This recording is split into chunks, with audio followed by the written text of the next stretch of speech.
आज आपण बनवणार आहोत भेळ घरच्या घरी सोप्या पद्धतीने। हे बघा, त्यासाठी मुरमुरे घेतलेले, स्वच्छ साफ करून घेतलेले।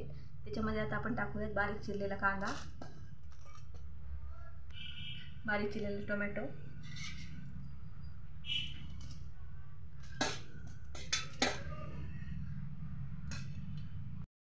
बारीक चिरलेला कच्ची कैरी आहे ही, चिरलेली कोथिंबीर। त्याच्यामध्ये फरसाण टाकूयात, पापडी टाकूयात। मी त्याला असं बारीक त्याचे तुकडे करून घेतलेले। तुम्हाला हवे असल्यास तुम्ही याच्यामध्ये खारे शेंगदाणे आणि खारे फुटाणे सुद्धा टाकू शकता। आपण याच्यात लाल तिखट टाकणार आहोत, चवीनुसार मीठ टाकायचे। मीठ सगळं साहित्य टाकल्यानंतर आपण याला चांगल्या प्रकारे असं मिक्स करून घेऊयात। जर तुमच्याकडे कैरी नसेल तर तुम्ही लिंबाचा रस टाकला तरीही चालेल।